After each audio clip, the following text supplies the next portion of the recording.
વાત કરવાની છે બંધારણ અને આપણી ઉપર જે અત્યાચાર કે અન્યાય થાય છે એના વિશેની અને ભવિષ્યના આયોજન વિશેની ટૂંક સમયમાં તો હું થોડીક જ વાત કરવા માંગીશ. ભારતનું જે બંધારણ છે એનો અમલ થતો નથી અને ચુસ્તપણે અમલ થવો જોઈએ એવું આપણે બધા માનીએ છીએ. પણ ડૉક્ટર બાબા સાહેબ આંબેડકરે એવું કહ્યું હતું કે બંધારણ ગમે તેટલું સારું હશે, એનો અમલ કરવાવાળા જો સારા નહીં હોય તો એ બંધારણ નકામું સાબિત થશે.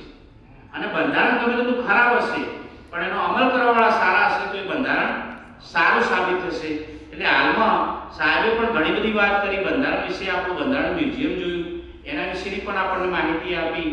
પણ હાલમાં જે અમલ કરવાવાળા લોકો બેઠેલા છે એમની કોઈ ઈચ્છા શક્તિ નથી કે આ બંધારણનો સંપૂર્ણ અમલ થાય. બીજી વાત કરીએ તો આભડછેદ મુક્ત યાત્રા જે આપણે નીકળી હતી 2022ની અંદર, તો એ દિવસે આ સરકારને પોતાને પણ મંજૂર છે કે જે પણ ભેદભાવ કે આભડછેદ ચાલે છે એ ચાલવી જોઈએ.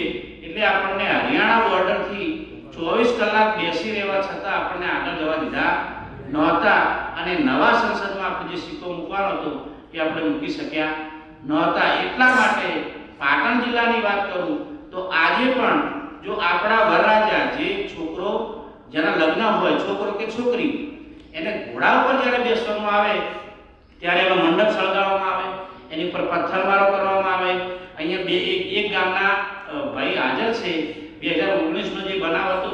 એટલે આ તમામ પ્રશ્નો જે છે એના માટે સૌથી પહેલા આપણે સંગઠિત થવું પડે. કિરીટભાઈએ વાત કરી સ્મશાનની, તો સરકાર પોતે અલગ સ્મશાન નિયમ કરે જાતિવાઈ, એટલે પોતે પણ આમાં સામેલ છે કે આ બધું ચાલવું જોઈએ. જાતિઓ પણ રહેવી જોઈએ, સ્ત્રી પુરુષના જે ભેદભાવ છે એ પણ રહેવા જોઈએ.